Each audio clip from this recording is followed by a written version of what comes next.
एक बार एक बुद्धिमान व्यापारी किसी काम से घने जंगल से होकर गुजर रहा था। अचानक सामने से एक भयानक बाघ आ गया। व्यापारी समझ गया, अब जान बचना मुश्किल है। डर तो लगा लेकिन दिमाग नहीं रुका। उसने सोचा, डर से मरने से बेहतर है दिमाग से बचने की कोशिश करूं। जैसे ही बाघ पास आया, व्यापारी जोर जोर से ताली बजाने लगा और हंसते हुए बोल पड़ा। बाघ चौंका, गुर्राकर बोला, अरे इंसान, हंस क्यों रहा है? कुछ ही पल में मैं तुम्हें खा जाऊंगा। व्यापारी मुस्कुराया और बोला, खाओगे? अरे भाई, मैं तो रोज एक बाघ खाता हूँ।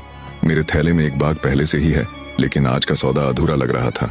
दूसरे बाघ की तलाश में ही तो जंगल आया था। बाघ के दिल में हल्की सी दहशत बैठ गई। फिर भी बोला, अगर सच कह रहे हो तो अपने थैले वाला बाघ दिखाओ। व्यापारी बोला, जरूर, बस जरा ध्यान से देखना। उसने थैला खोला। अंदर एक शीशा रखा था। जैसे ही बाघ ने झांका, उसे अपनी ही परछाई दिखी। बाघ गुर्राया, शीशे में बाघ भी गुर्राया।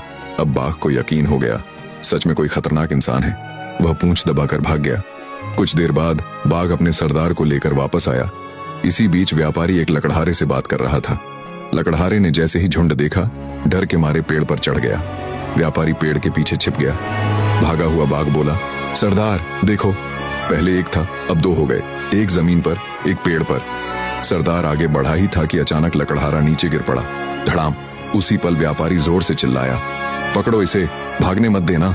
इतना सुनते ही बाघों का सरदार घबरा गया। सोचा, ये आदमी सच में बाघों का शिकार करता है। और फिर सब बाघ उल्टे पांव भाग खड़े हुए। कहानी का सीख, बुद्धि बल से बड़ी होती है, शक्ति से नहीं।